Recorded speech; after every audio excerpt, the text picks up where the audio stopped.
جاوید صاحب یہ بتائے گا کہ جب آپ بزنس مین کی بات کر رہے ہیں اور جب اس طرح کے business man make and break کا پارٹ ہوتے ہیں تو پھر ایسی سچویشن میں اگر وہ وعدہ معاف گواہ بھی نہ بنے اور وہ راز بھی بتائیں تو اس کی کچھ ریپرکشنز ہوتے ہیں.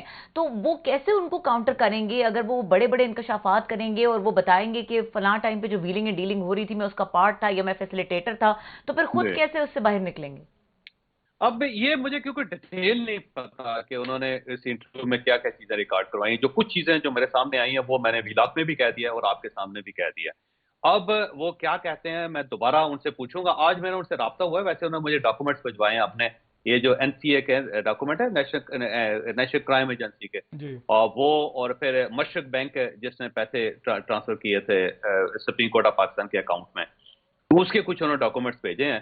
اور اس کے اندر تو ویسے جج کا ایک فیصلہ بھی ہے کہ جس میں انہوں نے کہا تھا کہ یہ جو اکاؤنٹس ہیں ہم اسے ڈیپ فریز کرتے ہیں اور اس کے بعد آپ اس کو کسی جگہ پہ بھی پیسے کو استعمال کر سکتے ہیں، بھجوا سکتے ہیں. اور اس کے بعد پھر جو بینک کا ایک کی طرف سے ایک اتھارٹی لیٹر ہے کہ یہ ہم نے پیسے جو پاکستان میں سپریم کورٹ آف پاکستان کے اکاؤنٹ میں جمع کروائے، یہ ہم نے اپنے کلائنٹ کی مرضی سے کروائے، یہ زبردستی نہیں ہوئے.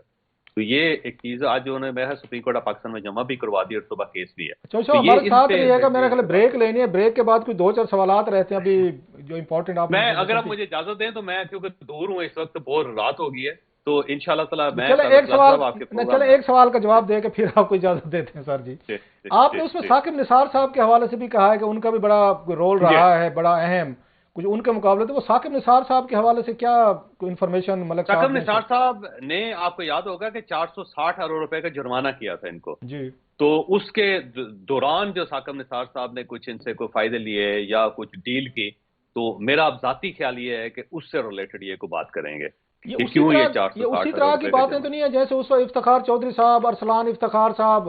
تو مطلب ہم تو سمجھتے ہیں جوڈیشری ایزیلی کمپرومائز نہیں ہوتی، بٹ وہ جو عمران خان صاحب نے کہا تھا احمد میر صاحب کے شو میں کہ ریاض ملک صاحب ہارے کو کانے کر لیتے ہیں اور بعد میں خان صاحب بھی کانے ہو گئے. تو مطلب پھر تو بچے ہی کوئی نہیں ہے سر جی، کہ ایک چیف جسٹس صاحب کا ہم نے سنا ان کا بیٹے کا، پھر اس کے بعد یہ بتا رہے ہیں ثاقب نثار صاحب ہیں یہ جی بھی رنگ میں رنگے گئے. اچھا خان صاحب بھی رنگے گئے، وہ بھی کانے ہو گئے. تو کوئی بچ گیا ہے؟ وہ جو خان صاحب نے پوچھا تھا کوئی بچ گیا ہے جو میرا مخالف نہ ہو کہ وزیر اعظم ہاؤس میں آخری دن میں کل ہی کافی ہیں، کوئی بچ گیا ہے اس اچھا ملک یہ میں جو جس کو ملک صاحب نے کانا نہ کیا ہو سر؟ ثاقب نثار صاحب ہیں نا، ان کا حوالہ ملک صاحب نے خود دیا، میں نے سوال نہیں کیا. تو انہوں نے اچھا خود کہا کہ ثاقب نثار سے کے بارے میں کچھ بتانا چاہتا ہوں کہ جو یہ 460 ارب روپے کا مجھے جرمانہ ہوا تھا اور اس کے بعد ثاقب نثار کیا کرنا چاہتے تھے اور کیا انہوں نے کیا. تو ویری یہ ریویلنگ چیز سر. میرا خیال ہے وہ اس پہ وہ بات کرنا چاہتے ہیں میرا خیال.